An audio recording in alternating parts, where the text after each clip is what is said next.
नमस्कार दोस्तों, study with पवन प्रदीप में आप सब लोगों का स्वागत है। चर्चा की जाएगी कक्षा 7 हमारा अतीत का पाठ नंबर 7 जिसका शीर्षक है जनजातियां खानाबदोश और एक जगह में बसे हुए समुदाय। इसके विषय में हम चर्चा करेंगे। आइए चर्चा शुरू करते हैं। हाँ, इससे पहले मैं आप लोगों की जानकारी के लिए बताना चाहूँगा कि हमारे इस यूट्यूब चैनल के माध्यम से प्रतिदिन एनसीईआरटी किताबों के आधार पर अनेक चर्चाएं की जाती हैं और आप हमारे प्लेलिस्ट में आकर देख सकते हैं कि आपके कक्षा या आपके विभिन्न प्रतियोगी परीक्षाओं के लिए महत्वपूर्ण चर्चाएं यहाँ पर हैं। आइए चर्चा शुरू करते हैं। अध्याय 2, 3 और 4 में आपने देखा कि किस प्रकार राज्यों का उत्थान एवं पतन हुआ। जैसे कि आप लोगों ने कक्षा 7 में हमारा अतीत का जो अध्याय 2 है उसमें देखा नई राजा और उनके राज्य। अध्याय 3 में देखा दिल्ली के सुल्तान। अध्याय 4 में आप लोगों ने मुगल साम्राज्य के विषय में देखा। वहाँ पर देखा कि किस प्रकार से ये राज्य बने और वह किस प्रकार से समाप्त हुए, मतलब उनका पतन हुआ। इस उठापटक के बीच कलाएँ हैं, दस्तकारियाँ हैं और उत्पादक गतिविधियाँ हैं। ये नई किस्में शहरों और गांवों में फल फूल रही थी। मतलब इस बीच जो कला है, दस्तकारी है, अन्य गतिविधियां हैं, वो गांवों और शहरों में फली फूली। एक लंबे अंतराल में कई महत्वपूर्ण राजनीतिक, सामाजिक और आर्थिक परिवर्तन हुए। एक लंबे समय अंतराल में इनमें क्या हुआ, राजनीतिक है, सामाजिक है और आर्थिक परिवर्तन हुए। लेकिन सामाजिक परिवर्तन हर जगह एक समान नहीं थे। जो सामाजिक परिवर्तन हुए वह हर जगह एक जैसे नहीं थे, क्योंकि अलग अलग किस्म के समाज अलग अलग तरीकों से विकसित हुए। ऐसा कैसे और क्यों हुआ, यह समझना महत्वपूर्ण है। इस उपमहाद्वीप के बड़े हिस्से में समाज वर्ण के नियमानुसार पहले ही विभाजित था। ये भारतीय जो उपमहाद्वीप है, यहाँ पर भारत में जो वर्ण व्यवस्था थी उस आधार पर यहाँ समाज विभाजित था। ब्राह्मणों द्वारा सुझाए गए नियम बड़े बड़े राज्यों के राजाओं द्वारा स्वीकार किए जाते थे। जो ब्राह्मणों द्वारा नियम बनाए गए थे वह बड़े बड़े कई राजाओं ने उन नियमों को माना था। इस नियम के अनुसार ऊंच है, नीच है, अमीर है और गरीब के बीच फैसला बढ़ता गया और दिल्ली के सुल्तानों और मुगल काल में श्रेणीबद्ध समाज ज़्यादा जटिल हो गया। उसके बाद अगर हम देखें यहाँ पर कि बड़े शहरों से परी जनजाति समाज, अलबत्ता दूसरे समाज भी उस समय मौजूद थे। उपमहाद्वीप के कई समाज ब्राह्मणों द्वारा सुझाए गए सामाजिक नियमों और कर्मकांडों को नहीं मानते थे और न ही वे असमान वर्गों में विभाजित थे। अक्सर ऐसे समाजों को जनजातियां कहा जाता है। अब जनजातियां कौन थी? जो एक ही क्या थे, एक ही कुल के थे या एक ही वर्ग में थे, वह क्या थे? जनजातियां थे। प्रत्येक जनजाति के सदस्य नातेदारी के बंधन से जुड़े होते थे। कई जनजातियां खेती से अपना जीविका उत्पादन करते थे और कुछ दूसरी जनजातियां शिकारी और संग्राहक या पशुपालक थे। मतलब कुछ जनजातियां तो क्या करती थी, शिकार का काम करती थी, कुछ जनजातियां खेती का काम करती थी, कृषि का, और कुछ संग्राहक मतलब कई चीज़ों को ला करके उनका संग्रह करते थे, और कुछ क्या करते थे, पशुओं को पालते थे। प्रायः वे अपने निवास स्थान के प्राकृतिक संसाधनों का पूरा इस्तेमाल करने के लिए इन गतिविधियों का मिला जुला रूप अपनाते थे। मतलब जो ये जनजातियां थी, ये अपने आसपास के सभी जो ये संसाधन होते थे उन पर ये क्या करते थे, मिल बांट करके उन पर अपना काम करते थे। कुछ जनजातियां खानाबदोश थी, वह एक जगह से दूसरी जगह घूमती रहती थी। जनजाति समूह संयुक्त रूप से भूमि और चारागाहों पर नियंत्रण रखते थे। जो जनजातियां समूह थे उनके भूमि और जो चारागाह होते थे उन पर नियंत्रण होता था। अपने खुद के बनाए नियमों के आधार पर परिवारों के बीच इनका बंटवारा होता था। इनके अपने नियम होते थे और परिवारों के बीच जो भी क्षेत्र होता था वो बटे होते थे। इस उपमहाद्वीप के विभिन्न हिस्सों में कई बड़ी जनजातियां फली फूली ये सामान्यतः जंगलों, पहाड़ों, रेगिस्तानों जैसी दुर्गम जगहों पर निवास करती थी। जो ये जनजातियां थी, ये या तो जंगलों में रहते थे या पहाड़ों में या रेगिस्तानों में, मतलब दुर्गम क्षेत्रों में ये रहा करते थे। कभी कभी जाति विभाजन पर आधारित अधिक शक्तिशाली समाजों से उनका टकराव होता था। कभी कभी जो ये जनजातियां थी, जो जाति पर आधारित समाज होते थे, जैसे कि हमने देखा था ब्राह्मण, क्षत्रिय, वैश्य और शूद्र, इनमें से इन लोगों के साथ इनका टकराव होता था। कई मायनों में इन जनजातियों ने अपनी आज़ादी को बरकरार रखा और अपनी अलहदा संस्कृति को बचाए रखा। जो ये जनजातियां थी, इन्होंने अपनी संस्कृति को बचाए रखा और अपनी आज़ादी, अपनी स्वतंत्रता को भी ये बचाने के लिए तत्पर रहे। लेकिन जाति आधारित और जनजाति समाज दोनों अपनी विविध किस्म की ज़रूरतों के लिए एक दूसरे पर निर्भर थे। अब जो जाति आधारित समाज थे और साथ ही साथ जो ये जनजातीय समाज थे, ये एक दूसरे से किसी न किसी रूप से जुड़े हुए भी थे। टकराव और निर्भरता क्या थी, इस संबंध में दोनों तरफ के समाजों को धीरे धीरे बदलने का काम किया। कभी कभी टकराव हो जाता था और कभी कभी क्या होता था कि इन दोनों समाजों के बीच कई वस्तुओं का आदान प्रदान होता था। मतलब इन समाजों को एक दूसरे समाज की आवश्यकता पड़ती थी। जनजाति लोग कौन थे, यहाँ पर हम समझने का प्रयास करेंगे। समकालीन इतिहासकारों और मुसाफिरों ने जनजातियों के बारे में बहुत कम जानकारी दी है। कुछ अपवादों को छोड़ दें तो जनजाति लोग भी लिखित दस्तावेज नहीं रखते थे, लेकिन समृद्ध रीति रिवाजों, वाचिक मौखिक परंपराओं का वे संरक्षण करते थे।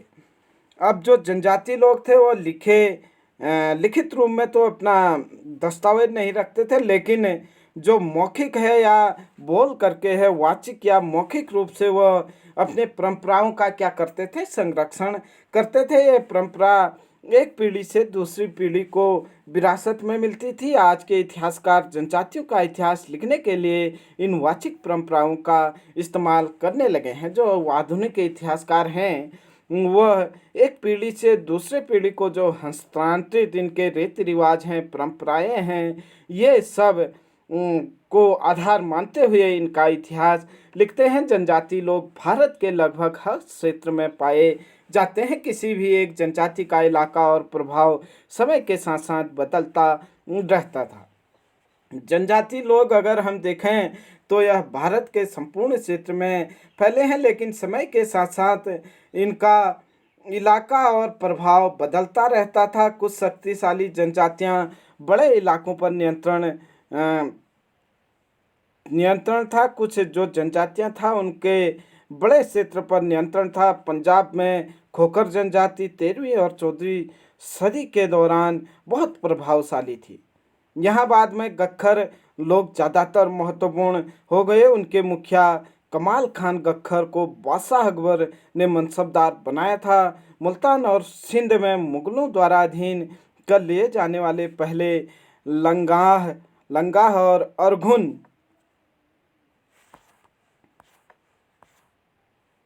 लोगों का प्रभुत्व भी क्या था, यहाँ पर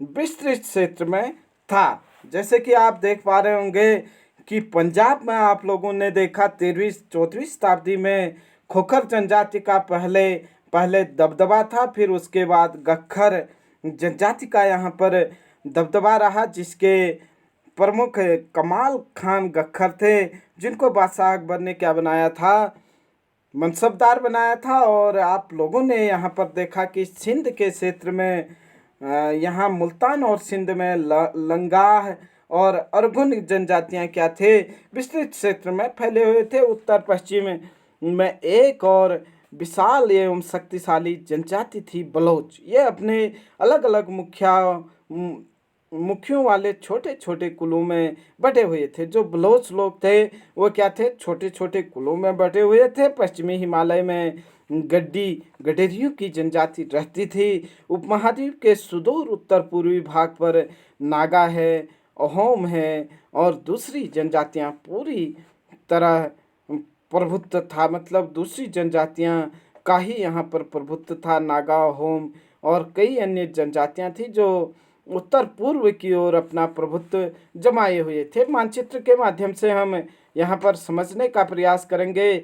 जैसे कि हमने देखा अभी कि बलोचिस्तान जो है वहाँ पर बलूच लोगों का दबदबा था।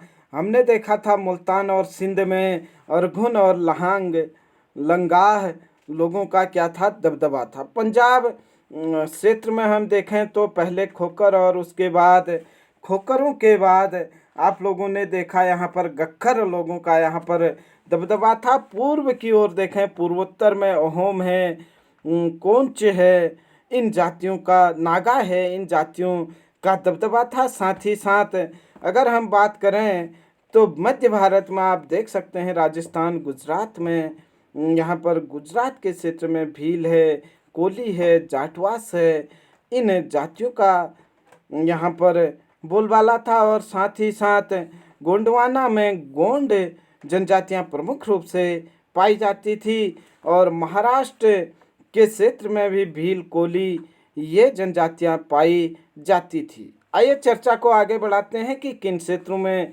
कौन सी जनजातियां प्रमुख रूप से पाई जाती थी। मौजूदा बिहार और झारखंड के कई इलाकों में 12वीं सदी तक चेर सरदार शाहियों का उदय हो चुका था। बादशाह अकबर के प्रमुख सेनापति राजा मानसिंह ने 1591 में चेर लोगों पर हमला किया और उन्हें परास्त किया। उन्हें लूट कर अच्छा खासा माल इकट्ठा किया, और लेकिन वे पूरी तरह अधीन नहीं बनाए गए।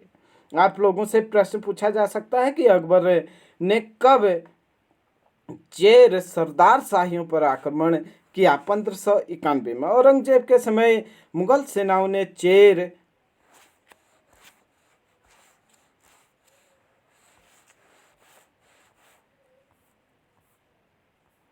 लोगों के कई किलों पर कब्जा किया, इस जनजाति को अपना अधीनस्थ बना लिया। औरंगजेब के समय कई बार इन पर आक्रमण किया गया और मुगल से साम्राज्य के अंतर्गत इनको लाया गया। इस क्षेत्र में रहने वाले महत्वपूर्ण जनजाति मुंडा हैं, संताल हैं।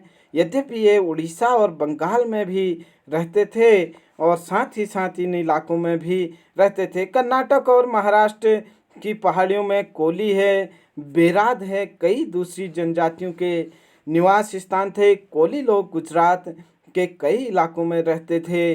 कुछ और दक्षिण में देखें तो कोरागा, यहाँ केरल तट पर बेतर, मारवाड़ और दूसरी जनजातियों की विशाल आबादी थी। भीलों की बड़ी जनजाति पश्चिमी और मध्य भारत में फैली हुई थी। 16वीं सदी का अंत आते आते ये कई जगह बसे हुए थे, खेतीहर और यहाँ की जमींदार बन चुके थे। जो ये जनजातियाँ थी 16वीं सदी आते आते तक ये अपने अपने क्षेत्रों में इनके लोग जमींदार बन चुके थे और इनकी अपनी खेती हुआ करती थी। और कई भीलों के कुल शिकारी संग्राहक भी बन चुके थे। मौजूदा छत्तीसगढ़, मध्य प्रदेश, महाराष्ट्र, आंध्र प्रदेश में गोंड लोग बड़ी तादाद में फैले हुए हैं। और आगे बढ़ें इससे पहले हम देखें कि क्या यहाँ पर चित्रों के माध्यम से आप लोगों को समझाया गया है। रात में भी लोग हिरन का शिकार कर रहे हैं। आप लोग यहाँ पर देख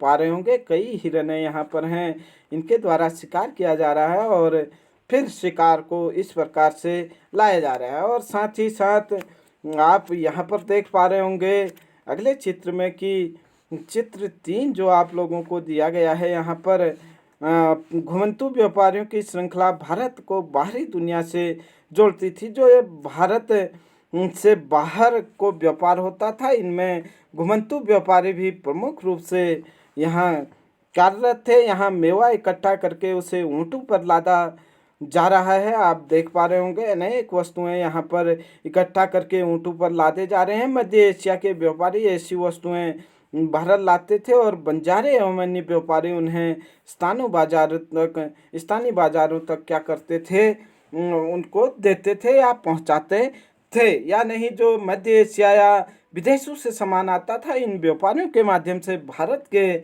जो स्थानीय क्षेत्र थे उन तक इनको पहुंचाया जाता था और इनके द्वारा विदेशों को सामान दिया जाता था। खानाबदोश और घुमंतू लोग कैसे रहते थे, इसके विषय में हम चर्चा करते हैं। खानाबदोश चरवाहे अपने जानवरों के साथ दूर दूर तक घूमते थे। उनका जीवन दूध और अन्य पशुचारी उत्पादों पर निर्भर था। वे खेतिहर गृहस्थों से अनाज, कपड़े, बर्तन और ऐसी ही चीज़ें लिया करते थे। आप लोग यहाँ पर देख पा रहे होंगे कि जो ये खेतिहर लोग थे, ये क्या करते थे, गृहस्थ हैं और जो अन्य लोग हैं उनसे क्या करते थे, सामान लिया करते थे, जैसे अनाज है, कपड़े हैं, बर्तन हैं। उसके बदले में ये उन लोगों को सामान दिया करते थे। उसके बाद देखें, चीज़ों के लिए ऊन है, घी है इत्यादि का विनिमय भी करते थे। जैसे अनाज है और कपड़े हैं, इन वस्तुओं के बदले क्या देते थे, ऊन है, घी है, या नहीं जो इन लोगों को अपने जानवरों से प्राप्त होता था, उन चीज़ों के साथ ये विनिमय करते थे, मतलब वस्तुओं की अदला बदली करते थे। कुछ खानाबदोश अपने जानवरों पर सामानों की ढुलाई का काम भी करते थे। वे एक जगह से दूसरी जगह आते जाते हुए सामानों की खरीद फरोख्त करते थे। कुछ लोग ऐसे भी थे जो एक जगह से दूसरी जगह जाते थे और जाते जाते वो सामान भी खरीद लेते थे। बंजारा लोग सबसे महत्वपूर्ण व्यापारिक खानाबदोश थे। आप देख पा रहे होंगे कि जो बंजारा लोग थे ये सबसे महत्वपूर्ण खानाबदोश थे। उनका कारवां टांडा कहलाता था। प्रश्न पूछा जाएगा आप लोगों से, टांडा क्या है? टांडा कारवां है खानाबदोश व्यापारियों का या नहीं, बंजारे लोगों का जो कारवां होता था वो टांडा कहलाता था। सुल्तान अलाउद्दीन खिलजी ने जो अध्याय 3 में आप लोगों ने पढ़ा, बाजारों का ही इस्तेमाल, नगर के बाजारों तक अनाज की ढुलाई करते थे। बंजारे ही क्या करते थे, यहाँ पर बंजारे था, बंजारे ही क्या करते थे, अनाज की ढुलाई बाजारों तक करते थे। अलाउद्दीन के समय में बादशाह जहांगीर ने अपने संस्मरणों में लिखा है कि बंजारे विभिन्न इलाकों में अपने बैलों पर अनाज ले जाकर शहरों में बेचते थे। सैन्य अभियानों के दौरान वे मुगल सेना के लिए खाद्यान्नों की ढुलाई का काम करते थे। किसी भी विशाल सेना के लिए 1 लाख बैल अनाज ढोते होंगे, यह यहाँ पर कहा गया है। आइए देखें कि यहाँ पर बंजारों के विषय में थोड़ा बहुत जानकारी दी गई है। 17वीं शताब्दी के आरंभ में भारत आने वाले एक अंग्रेज व्यापारी है पीटर मंडी। पीटर मंडी ने बंजारों का वर्णन इस प्रकार से किया है। सुबह हमारी मुलाकात बंजारों के एक टांडा से हुई जिसमें 14,000 बैल थे। सारे पशु गेहूं एवं चावल जैसे अनाजों से लदे हुए थे। ये लोग जो ये बंजारे लोग थे अपनी पूरी गृहस्थी, बीवी और बच्चे अपने साथ लेकर चलते थे। एक टांडा में कई परिवार होते थे। उनका जीने का तरीका उन भारवाहकों से मिलता जुलता है जो लगातार एक जगह से दूसरी जगह जाते रहते थे। गाय बैल उनके अपने होते थे। कई बार सौदागर द्वारा भाड़े पर भी नियुक्त किए जाते थे, लेकिन ज़्यादातर वो खुद सौदागर होते थे। अनाज जहाँ सस्ता उपलब्ध था वहाँ से खरीदते थे और उस जगह ले जाते थे जहाँ वह महंगा होता था। आप लोग देख पा रहे होंगे पीटर मंडी के द्वारा क्या बताया गया है बंजारों के विषय में। वहाँ वे फिर ऐसी सस्ती चीज़ें ला लेते थे जो किसी अन्य जगह पर मुनाफे में बेची जा सकती है। मतलब वह सामान खरीदते थे जहाँ पर उस चीज़ की वैल्यू कम है, जहाँ पर वो सस्ता मिल रहा है, और फिर वहाँ ले जाते थे जहाँ पर मुनाफे में बेचा जा सके, और वहाँ से फिर ऐसी कुछ सस्ती चीज़ें खरीदते थे जिसकी मांग कई अन्यत्र दूसरी जगहों पर ज़्यादा थी और उससे मुनाफा कमाया जा सके, जो किसी भी जगह मुनाफे के साथ बेची जा सकती थी। टांडा में 6 से 700 लोग हो सकते हैं। वे एक दिन में 6 से 7 मील से ज़्यादा सफ़र नहीं करते। यहाँ तक कि ठंडे मौसम में भी अपने गाय बैलों से सामान उतारने के बाद उन्हें चरने के लिए खुला छोड़ देते हैं, क्योंकि यहाँ ज़मीन पर्याप्त है और उन्हें रोकने वाला कोई नहीं है। मतलब आप लोग देख पा रहे होंगे उस समय ज़मीन की प्रचुरता थी और जब इनका कार्य हो जाता था तो ये अपने गाय बैलों को छोड़ देते थे और उन्हें चरने के लिए विस्तृत क्षेत्र में क्या था, ज़मीनें थी और उनको रोकने टोकने वाला कोई नहीं था। मतलब उनके जो ये पशुधन थे वो चरते थे। खानाबदोश और भ्रमणशील समूह, खानाबदोश घुमंतु लोग होते हैं, उनमें से कई पशुचारी होते हैं और अपनी रेवड़ और पशुवृंद के साथ एक चारागाह से दूसरे चारागाह घूमते रहते हैं। इसी तरह दस्तकार, फेरी वाले, नर्तक, गायक एवं अन्य तमाशा तमाशबीन ब्राह्मण समूह अपना काम धंधा करते करते एक जगह से दूसरी जगह की यात्रा पर रहते थे। खानाबदोश और भ्रमणशील समूह दोनों अक्सर उस जगह लौट कर आते जहां उन्होंने पिछली साल दौरा किया था। मतलब ये अनेक क्षेत्र इनके अपने थे जहां पर ये प्रतिवर्ष जाया करते थे और वहां पर यह अपना कार्य करते थे। उसके बाद आगे देखें, कई जो पशुचारी जनजातियां मवेशियों और घोड़ों जैसे जानवरों को पालते पोसते थे और संपन्न लोगों के हाथ बेचने का काम करते थे। मतलब कई लोग मवेशियां हैं, घोड़े हैं, अन्य जानवरों को पालते पोसते थे और जो लोग धनी थे उन्हें बेच देते थे। छोटे मोटे फेरी वाला भी विभिन्न जातियां भी एक गांव से दूसरे गांव में भ्रमण करती थी। मतलब जो छोटे मोटे फेरी वाले होते थे वह भी गांव गांव घूमते रहते थे। ये लोग रस्सी है, सरकंडे हैं, इन चीज़ों से साथ ही साथ फूस की चटाई है और मोटे बोरे जैसे माल बनाते थे और बेचते थे। कभी कभी भिक्षुक लोग भी घुमंतु सौदागरों का काम करते थे। नर्तकों, गायकों और अन्य तमाशबीनों की भी जातियां थी जो लोग विभिन्न नगरों और गांवों में कमाई के लिए अपनी कला का प्रदर्शन करती थी। उसके बाद हम इसके अगले भाग में चर्चा करेंगे कि किस प्रकार समाज बदला और नई जातियां और श्रेणीबद्ध हुई। इस पर हम जल्द ही चर्चा करेंगे और साथ ही साथ इसके अभ्यास प्रश्नों पर भी हम चर्चा करेंगे। तब तक के लिए आप हमारे साथ यूं ही बने रहें। जय हिंद, जय भारत।